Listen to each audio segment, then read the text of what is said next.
2, 1. This This is Pen Pen Pals. Pals.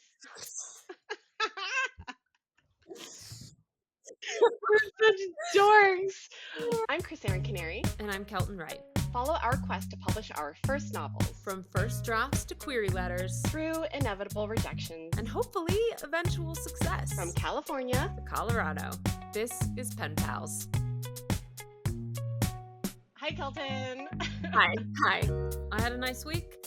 I felt motivated. I felt like something was chasing me down an alley to finish writing. It's me. This week, we are going to talk about publishing, getting published, what it means to be published. I was talking to you a little earlier about how, like, saying I'm published is like saying I'm a writer. It kind of means nothing until you add context to it.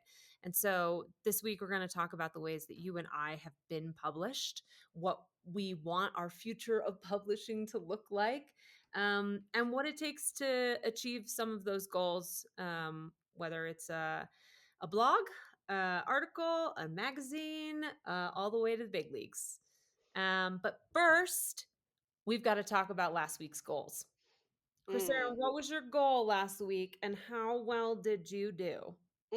Well, last week my whole goal was to rework the first chapter of the manuscript that I'm going back to after several years. And I did do that, but I ended up producing a lot more new content than I did really spend time working on revising what I had. But I felt like it was time well spent because I'm in a mode of production right now and I don't want to stop that to go back and polish something that is probably going to change again. But one of the reasons I wanted to work on that first chapter was to get it ready for submitting for certain things that I'm applying to. But the deadlines for all of those things are, well, some of them are in February and some of them are in March. So I do have a little bit more time. But how about you, Kelton? Did you hit your word count goal? My word count goal. I did not. My word count goal for this week was 2,500 words, and I got to a little over 1,300. I did spend a fair amount of time working on character weaknesses and problems. And so I was thinking of you because we had talked last week about how word count goals are sort of they can they can kind of mess you up because you're trying to churn out just words instead of something valuable. And I am actually just trying to churn out words instead of something valuable right now. So that does align with what I want. But I did feel good about using some of that time to just think about the motivation of my protagonist and why she's doing what she's doing and what kind of is the catalyst in the story, the usual. But I will say 724 of those words were written on my phone behind my baby's head in bed while I was breastfeeding him to sleep. So I felt amazing because I was like, oh, I have a whole scene in my head. And I was just in the dark with the lowest like phone setting. And I had like the pillow blocking the light from him. And I was just churning and burning last night. It felt so good. And then I was like, okay, we've made some progress. That is incredible. You are not the first person who has told me that they write on their phone, which I find incredible because is it our generation that we're so mobile native, it feels natural to write on our phones? I can't do it. I also have an Android, so I don't know if don't judge me, but I don't know if it's like the Google keyboard makes it really hard. I have to like I'll like swipe to text, but typically I'm an old lady now. I'm using voice to text because I cannot be bothered to even write out a text message, let alone write over 700 words on my phone. I do think I should clarify that while I enjoyed it happening, I don't like doing it. I hate Mm. writing on my phone. I would much prefer to be at a laptop because I find editing on my phone so painstakingly Oh irritating yeah. that there were a lot of times where I just put TK because I was like, I will come back to this on a computer. Right now, there's no reason for me to come back and finesse this sentence. So I just would kind of write the words I did want after the words I wanted to delete. And I was like, we'll delete the rest right later. I will say word count was adjusted this morning to reflect that. So Were you going and counting your words specifically because we were going to talk about them? Yes. I went to a word count website on my phone this morning after I changed everything and was like, okay, cool, amazing. I can be accurate. Because I don't want to come in with be like official goal 2,500 and then be like, I wrote like something like 1,000. It's like I wrote 1,307 words. Incredible. When you are writing, are you just writing in Word? Are you not writing in like I use Scrivener. I don't know if you've ever used that program, but That's what I use. okay. Because there is a way in Scrivener to show you your writing statistics if you really want to nerd out about it. Oh, I have it on. When I'm in Scrivener, I've got my like project targets on so I can like see the bar tracking how I'm doing. But I also do a fair amount of work in Google Docs. I'll just go full screen on a blank Google Doc and go to town because I do find that this whole setup of Scrivener and where I can see like my scenes and my acts and things like that, sometimes I just am like, but where does this fit in? And I'm like, don't worry about it. Get Yeah. out of your way. And that's when I go to Google Docs and I just like blow it up and I'll worry about placement later. All right. So, based on what we set as goals last week, how do you feel? Do you feel like, even though you didn't hit your word count, do you feel good about the writing you did last week? Yeah, I do.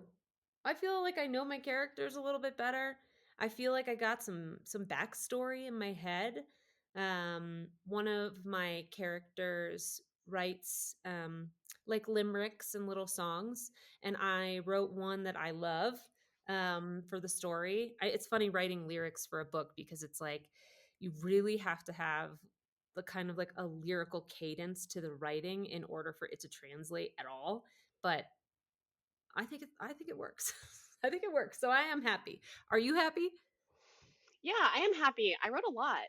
I don't want to tell you how many words I wrote, but I wrote a lot because I don't want to make you feel any way about it. But I wrote a lot, and it's interesting because I'm looking back at the manuscript that I had written. I almost did, 2016, I think I said was the last time I'd opened it. And I don't know about you, but have you ever revisited something that you were working on almost a decade ago and just feel really bad about it? You're like, this is horrible. There are some lines where I'm like, wow, Yeah. that's art. Look at Actually, me.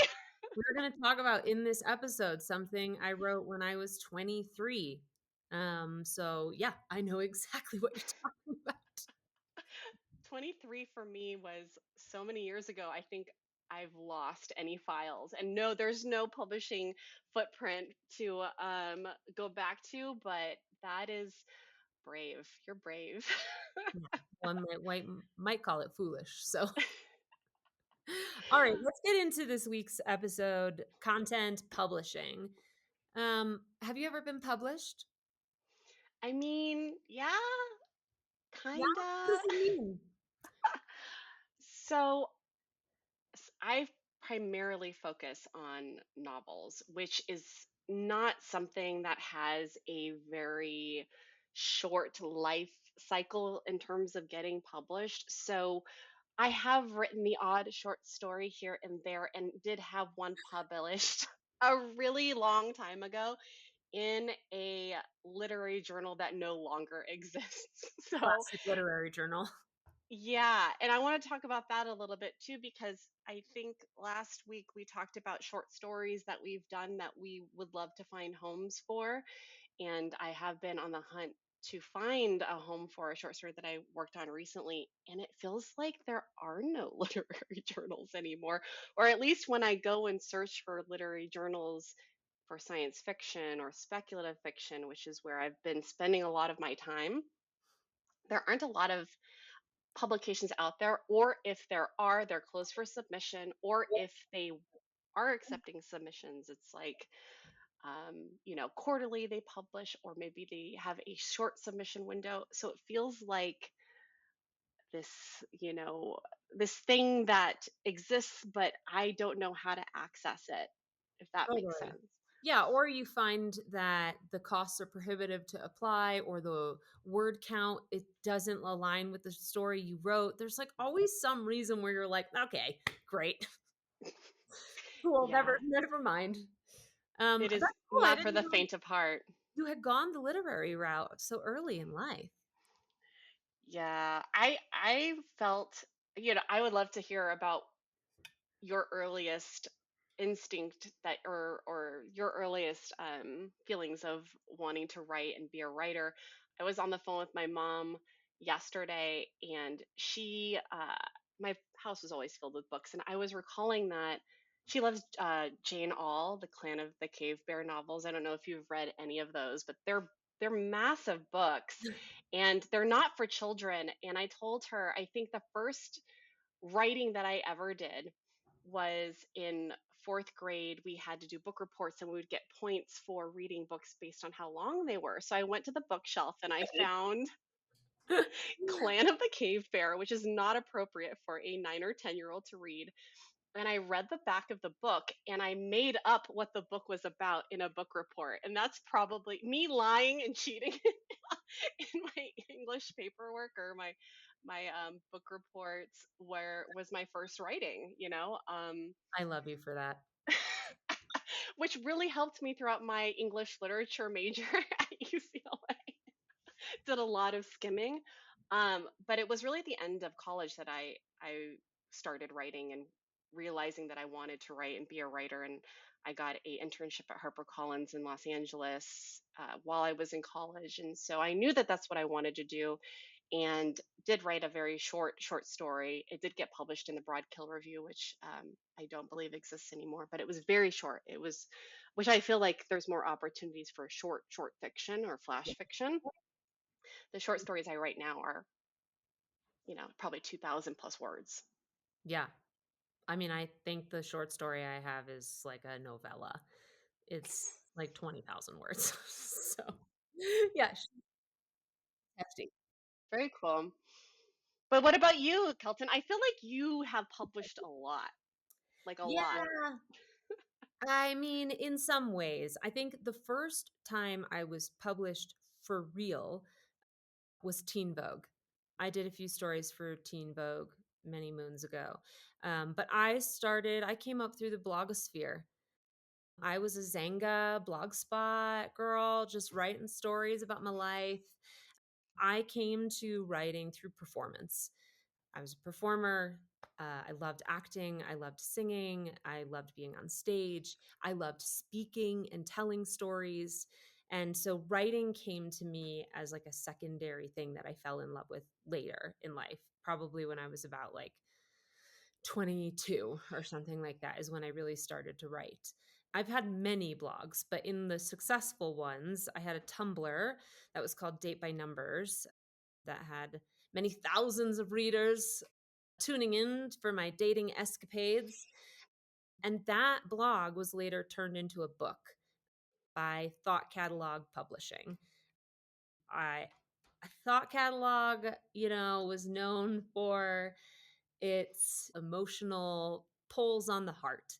And I think Thought Catalog, what it was trying to do back then is what Substack has successfully done now. It was trying to become this sort of network of writers that lift each other up, that publish both blogs and books. And so my book was published through them. At the time, I had a really successful author friend who I sent the book deal to. And I was like, this is bad, right? And he was like, yeah, but it's your first book. Just say yes. Like, what are you, 23? Publish the book, you moron. And I was like, okay, I will. And so that book exists. You can buy that book on Amazon. I get no money from it. I think I made like 2 grand over 10 years. But it sits on my bookshelf and it has my name on it. After publishing that book, I think that writing is so affected by where you are in your life and who's in your life. And when I published that book, I was in a really bad relationship.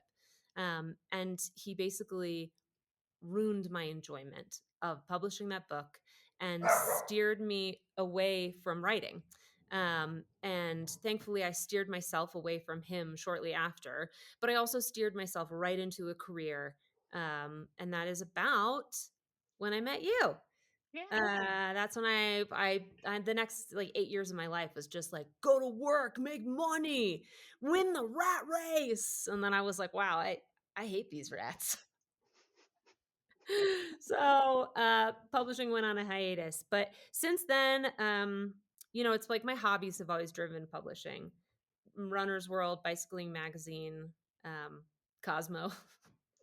And then now, The Guardian and bigger publications like that. So it's taken a long time to get there, though.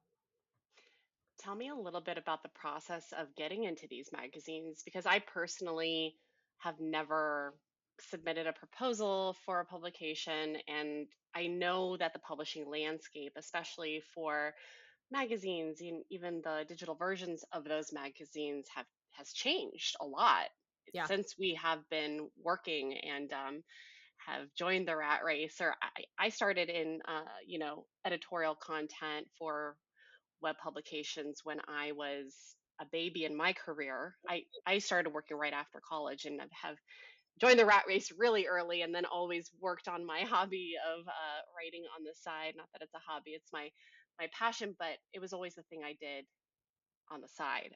But I would love to hear about how do you get published in Teen Vogue? How do you get published in Cosmopolitan? And is there some sort of pedigree that you have to be considered for by the editors of those publications? All right. Well, I have bad news. I never pitched any of those places. Um, most of the times that I have been published is because an editor knew my writing from the blogs and asked me to write for them. So, I mean, in a broad scheme, that sounds really lucky, but it also means that I have done years and years and years and years and words and words and words of free work to get noticed like 4 times. And those editors have kind of stuck by me. And there's been a lot of, times when someone will be like, you can pitch me. And I'm like, yeah, but I also love to write what I want to write. I went through maybe a year where I was avidly pitching publications and I just found no joy in it. I hated it because it was like you spend all this time coming up with an idea and finding the right place for it, and then no one wants it. And you're like, well, what was the point of this? And so I just didn't really do it. I was the managing editor for Headspace for a few years. I ran their editorial content and I got pitched probably at least 30 pitches a day. And it was mainly just me being like, nope, nope, not a right fit, not the right fit. And I also hated that. I hated telling people no. I find that whole part of the industry really challenging. And, you know, I obviously publish on Substack. I write my newsletter. I publish myself weekly. It doesn't technically count as being published, but every once in a while you'll get a good piece in. Last week, I alluded to a piece I was worried might get killed, and it did get published in The Guardian called The Landlord and the LA Fires. And it is about my old landlord in LA and his experience of losing his home. And so that piece felt great. It feels good to be in the Guardian. I'm not gonna lie. I love doing essay writing that gets published somewhere big, but I think this time because my editor is awesome and she got me a little blurb at the end that linked back to my newsletter, it did help me in ways beyond money. Um, and it was an adapted piece from the newsletter. So it was like I'd already done that work. And yeah, I mean, it's tough to pitch. It's really hard to break into the industry in that way. I find it both encouraging and devastating that you have to write so much to get those few opportunities that you have gotten to publish. Because if I were to imagine someone listening to this and having come through your Substack or heard your name somewhere else in the annals of the internet, to know that that's what you've had to do to get to where you are right now, which is still, by the way, this podcast is about us trying to get our first novel out into the world. we are both combined. We have decades of experience writing, and we're still working towards it, towards some sort of semblance of publishing success. But I think that if someone were to walk away listening to your words, it all goes back to writing what you said, writing what you love, and writing what you want to write about, and finding the joy in storytelling, the things that you want to share with the world, right? I think there also is, because I don't want to discourage anyone from doing this if they want to do it. Wanting to do it is a big part pitching magazines.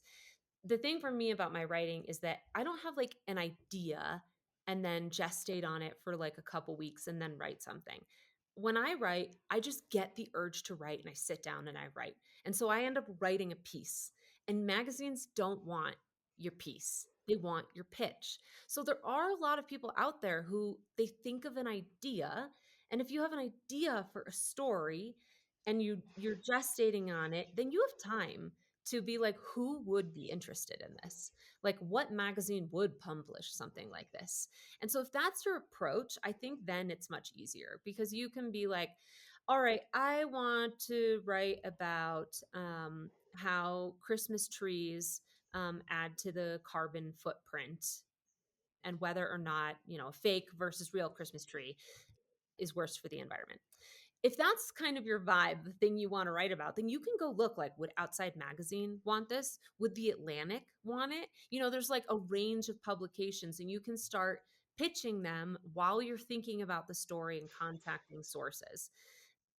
If that's the approach you take to writing, I think that is magazines are right for you. You can get in that way and build a career quite easily. There were a number of people I worked with while I was an editor at Headspace who had built their careers that way, who still have those careers, who love that kind of writing. But I am an essayist, and like essays are harder to place in publications like that. People think of like Modern Love as like the ultimate essay placement. And even that, it's like pays to know the editor. So, there's not a lot of places for the kind of writing I do. And so I know the place for it. And that is in a newsletter and a blog. And people just have to fall in love with the way I write. And I'm lucky that some people have.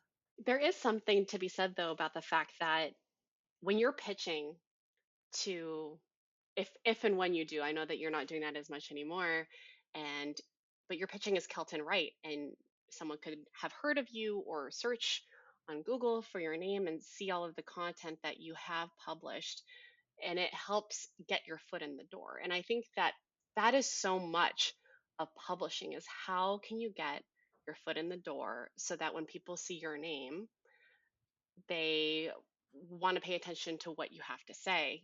It kind of goes back to when I went to college. I was a freshman. My stepdad, who is, by the way, the only immediate family member that I knew that had gone to college, he said, you need to, on the first day of class, you need to go up to your professor and introduce yourself, because you're going to be in a classroom of 200 or 300 students. And when it comes time to grade a paper or an essay or whatever it may be, they're going to be nameless pages until they get to yours and go, oh, Krisserin, I remember Krisserin.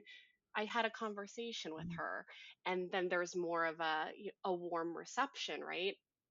I have a little bit of, I have some things that I can put on my writing resume.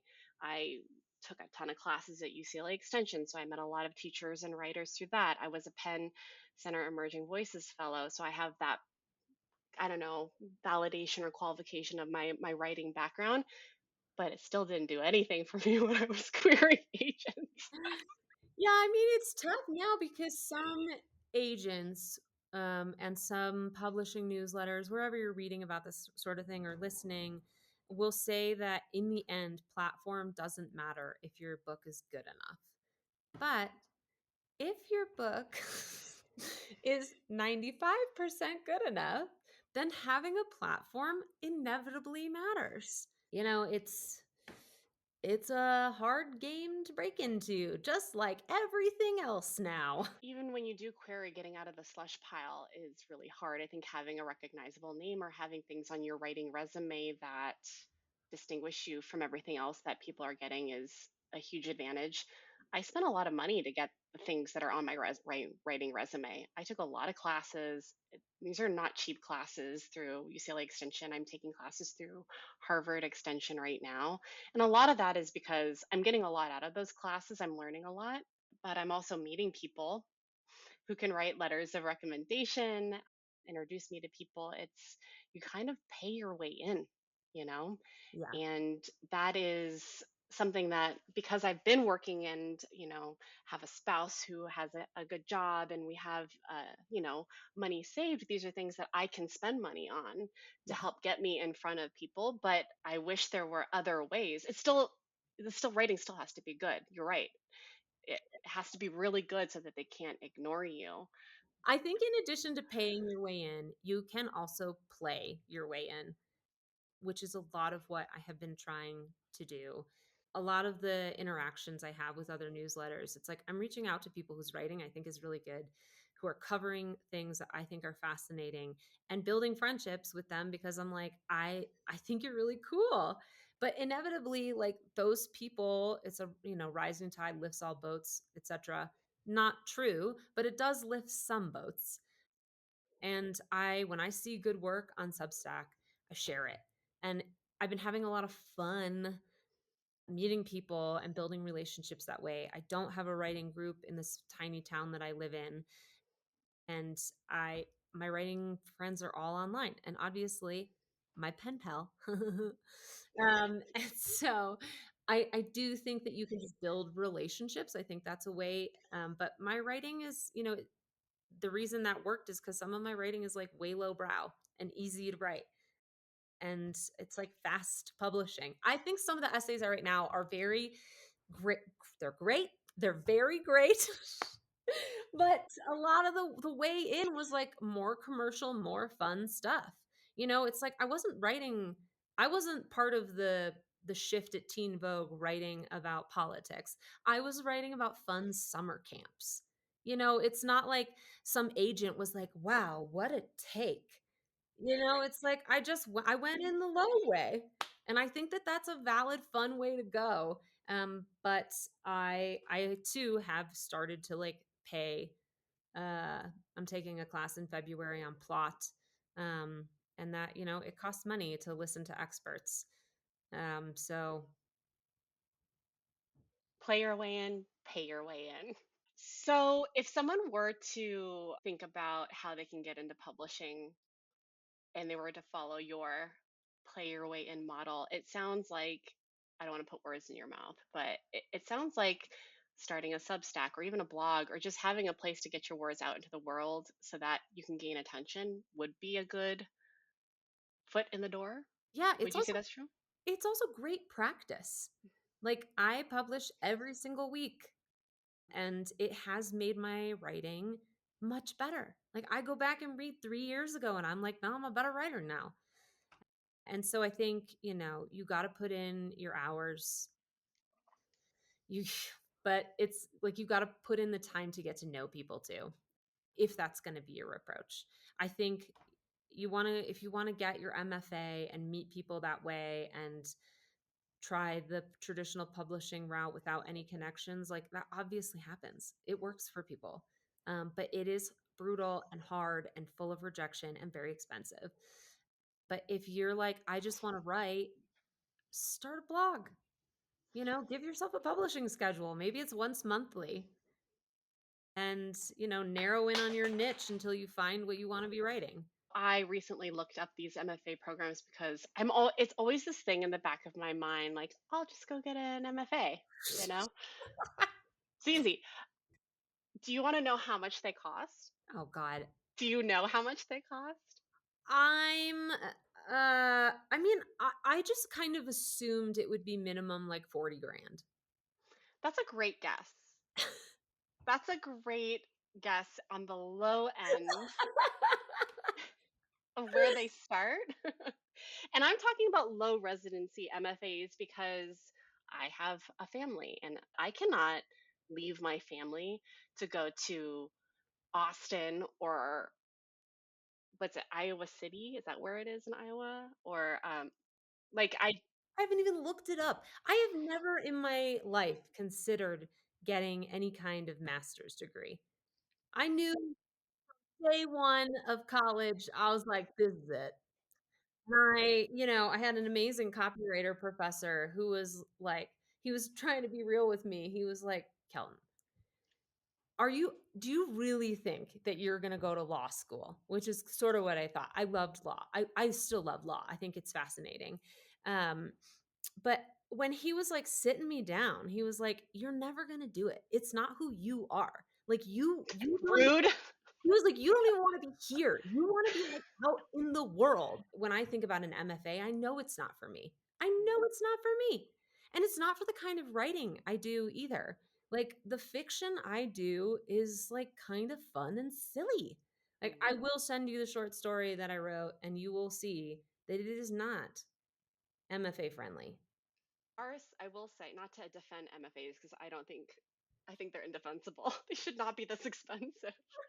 Um, there are some MFAs that are genre writing friendly, and the Harvard Extension graduate program that I'm taking classes in right now. The last class I took last semester was advanced science fiction, and they have horror and humor writing and fantasies and fairy tales, and they have a lot of classes that would probably be interesting to you. But when I think of MFA students, I want to piss off any MFA students. If you paid for this degree and you had the luxury and the privilege to spend 2 years studying writing, it's just jealousy. Let's be real. Like, I want to do that too. But when I was talking to my teacher, Mark Service, I keep calling my teacher Mark Service. He taught at UCLA Extension and he helped edit my book and has been a really great resource and friend to me. He got his MFA at Bennington. When we were talking about what the future of the book that I queried that seems to be going nowhere, and I have an update on that, where that was going to go, or should I be considering MFAs or what it may be, he told me, he's like, I don't really know of a lot of programs that are friendly to genre fiction. And I write speculative fiction, but I also write literary fiction. So I would want to attend a program that encompassed all of those things. I don't know if MFAs are the path to publishing. I feel like a lot of my friends who got an MFA have published. That can't be a coincidence, you know? So, in terms of how we get to the next step in a career where we want to publish a novel, I feel like because you have published so much, even though it's essays and pieces that have been published in, Teen Vogue and Cosmopolitan, it's going to help you when you do end up querying because you do have to include a resume of here are the things that I've done and here are the places I have been published. And it's going to put your submission or your query on the top of the slush pile. And I think that that's when we're thinking about publishing, it's always, yes, you got to write a book that's so good that they can't ignore you. But what can I do to get my submission or my query to the top of the slush pile? Which brings me to the rejection I got this week. Shall I read it to you? Oh, I would love to hear it. Okay, so just for some background, I sent out queries at the beginning of last year, around February, March timeframe. I had 3 agents request the full manuscript around March. 2 of them were connections that I had through other people because that is how we get our work in front of people. I think knowing that I queried 70 Yeah. and 67% of the full manuscript requests that I got were through people that I knew, I think is very telling about how the process goes. The one and only agent that requested my full manuscript through this querying process on Query Tracker finally got back to me yesterday, 2 days My heart ago, rate is elevated. Jan- January 22nd, 23rd, 24th, whatever day it is that we're, recording this. So this is what she said. And then let's talk about it a little bit. Okay. Oh my So God. thank you for sending me insert name of manuscript here, and for your patience while I reviewed your work with my team. I'm so horribly saddened that it took me this long to get back to you. Me Mm. too. Me too. Which is a sign to me that my bandwidth is already stretched. However, I really wanted to fall in love with this story, so I wanted to take my time to give it the most consideration. It's good, which makes me sad to say that ultimately I'm not the right agent to represent this, so I'm passing on offering representation. So, I mean, Is that the I'm end? no, there's more, but it's like, hopefully I'll see your book on shelves and you'll get an agent, and my opinion is subjective, like the kind of boilerplate rejection. I've gotten like 50 of them, so I'm very Didn't used to the offer any, like, this was sort of the thing that didn't work? exactly. So that is the thing that frustrates me, right? Yeah, that is frustrating. It's particularly painful when it's a novel because it's like years and years of work. It's not 2 weeks of like, what does Runner's World want to publish this week? You know? It's not someone being like, I like that idea, but like not right for this month. Where you're like, ah, whatever, cool. But it's like, this is my life's work. Could you elaborate beyond good? Yes, especially when you requested the full manuscript. We had multiple back and forths because she would say like, "Hey, are you still looking for an agent for this? If so, like I'm going to read it this week," and things like that. That kind of we had touch points throughout the year. So to get that, it's good. Well, I'm grateful for anything. I thought I was never going to hear from this woman again, Yeah. um, but I don't know. As someone you were mentioning when you worked at Headspace, you would get inbound pitches. Did you give feedback? I mean, I feel like we're in an era now of just either ghosting or a whole like nothing burger of a rejection, which doesn't feel like I never expected.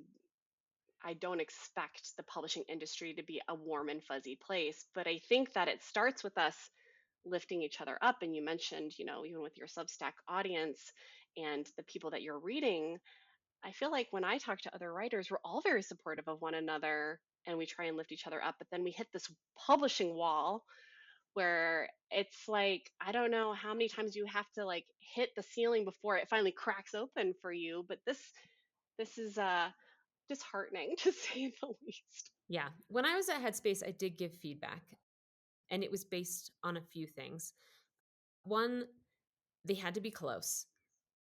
They had to be close to getting the pitch right, to getting the tone right. It didn't matter if they were published or not. I liked working with new emerging writers. I like helping to shape something, but they needed to be close. The email obviously needed to be like well formatted. It needed to be clear that they had Googled how to do this before doing it and then applied what they learned. And when someone had something that I liked and I didn't think it was right for us, I would suggest other places for them to pitch it. And I would be like, I don't know those editors. Don't ask me to connect you. I have no idea, but I'm just telling you that, like, I do think this piece has legs. It's just not right for us. But I didn't have to read full length books. I was reading, 300 word blurbs, 700 word articles, 100 word pitches, where it's like you can kind of like get the idea, and it's faster, it moves really fast. And I also had canned responses for the ones that wouldn't work.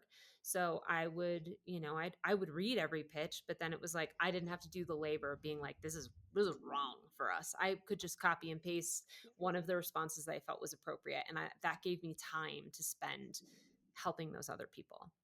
I know agents don't have the time to do that, and sometimes I think with querying it, from what I've heard, it's very like it just wasn't a match. Like, it's like when you go on a date with someone and they're like, yeah, you were funny and I had a really good time and it was cool hanging out with you and you're attractive and blah, blah, blah, but it's just not there. And then, a lot of people are, when that happens, they're like, but why? Why? And it's like, you got to let that go, man. It's just something in the ether. I know. I know. It's easier said than done, though, I right? mean, so if I got that better right now, I would be on like a multi-day backpacking trip, pounding my feet into the ground, crying. I would be so weakened. You have so much fortitude and strength that I have yet to develop. Man, it's funny. I got fed an article in my feed that was something about like I think it was a Vice article, breadcrumbing, the relationship red flag that we've all experienced. And I'm like, this woman breadcrumbed me for a year. Yeah. Yeah. It's fine. I totally agree with you. They need to fall in love. right? They need Mhm. to fall in love. I want to fall in love with them. And that is something that's going to take some time. And maybe I just need to like zhuzh up a little bit. I got to take my query home and look at its wardrobe and maybe wear a different outfit next time. I don't know. I'm gonna let this metaphor die. But I think that in terms of what I'm thinking about for next steps for publishing, it's really about how can I rework this query and make the novel work. Maybe like one more go at it. And then if that doesn't work, I'm going to go the self published route and maybe you'll find it on a blog or on Wattpad. That's Oh, Because that's treated that it, way. I do yeah, think we should acknowledge that, like, that is publishing your work. And there's going to be a lot of people who don't take that seriously. But if your work is great and it resonates with people, it that you do have to have the flame of luck, but it can still succeed. yeah. And if it's good, you can build an audience around it. It seems there are stories of authors who published their work themselves. And it did so well that it then got picked up by traditional publishing routes. And so I am encouraged by that because, although, of course, we talked about this, of course, I want to have an agent and I want the agent to pitch me to the top publishers. I want there to be a bidding war because, of course, I want to. Want this huge signing, multi-book signing deal, but that just might not be in the cards for me. It might not be accessible to me because I don't have an MFA or whatever it may be. And the writing just has to be good enough. And I think it just goes back to focusing on the writing and figuring out what that path looks like, and making it work for yourself. Because if it's something you really want, you don't let it die. As long as you're practicing writing, you can get better. I don't want to sound hokey. I sound hokey. I can't help it. I'm a whole field of corn. But you know, it's like you can follow a lot of paths. I am also envious of the MFA people. I'm like, congratulations that you got in, found a way to afford it, whether through scholarship or just finances, want to live in the places that host them, have the ability to do so, and get to meet all those people. Like, I am jealous for sure. I'm sure there's a program in Colorado, but I do think that for people who are looking, I think classes are immensely helpful. I've taken a lot. I think I've taken like 8 or 9 classes at UCLA Extension. The instructors there are fantastic, and now everything's online, so it doesn't matter where you live. You can take these classes. Like I said, I'm taking a class through Harvard Extension. You know, the professors are in Boston, but I can take it here in Los Angeles. So I feel like if that is it, and they're expensive, but they're not, especially UCLA Extension, they're not so incredibly out of reach for a lot of people if you save up. I think I haven't checked in recent years, but when I was taking classes at UCLA Extension, I think they were like $700 or $800, Yeah, that's you exactly. know? It was $700 when I took it, and I just knew I wanted to take the class. I set it aside as I worked toward the next semester, and yeah, I took it, and I really enjoyed it. I think we should have a whole episode on writing education because I think you can get it in a lot of different ways in a lot of different Mhm. places, and you can also self-inflict it. Uh, so we'll come back to that, but I think we should talk about what our goals are for the week ahead. Obviously, it's published both of our books, right? Yeah, like tomorrow. Why don't you go first? Because I have to think of mine. I mean, lucky me, my goal's not changing. I am still going for 2,500 words this week. I was reading um, Oliver Berkman's newsletter. I believe it's called The Imperfectionist, and he was talking about goal setting in his last post. I can't remember the type of goal setting it was called, but it's basically like your outlandish goal, a sort of reach goal, and like a pathetic goal, if you will. Like my pathetic goal this week would be like 300 words. I think my reach goal is 2,000 words. And my like, oh, holy shit, we've knocked it out of the park is 5,000 words. And so for me, it's, I know that the word count is not an ideal way to do it, but it is one way to do it for me. And it does force my hand. because I get so caught up in the details, being able to leave details behind and just get some story structure down is my goal. So I'm standing by it.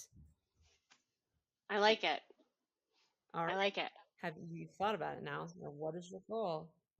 Yeah, I have thought about it. So I was vacillating on whether or not I was going to take another class in the Harvard Extension program, and I was on the wait list for a pro seminar, and I was like, I'll just join the wait list, and then if I get in, I'll get in and I'll take the class. And some of my classmates were talking about the teacher, the professor, and how great she was. So I was like, okay, well, I'll learn something from this. I wrote the short story that I wrote in the last class. It was inspirational to me.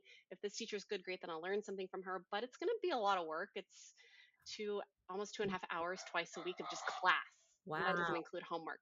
So I am adding some more hours to my, or taking some hours away that I would typically spend writing. So I think what I want to do, and apologies, my dog is probably getting really angry at the mailman or the water delivery man or whoever is walking past the front door. But And I, men, period. She's like, so I think I'm going to go back to the Amy Bender rule, which is I want to spend 2 hours every day in front of my work. And I want to try and write as much as I can or work as much as I can on the novel for 2 hours every single day. My kids go to school, so I do have time that I can carve out in the middle of the day when I'm not going to be distracted by them and they don't need my attention for anything. Which, by the way, I got to go to the ER this week because my daughter had not pooped in multiple days. I took her X-ray. She's like, she's really, because she was she's she was having, trouble.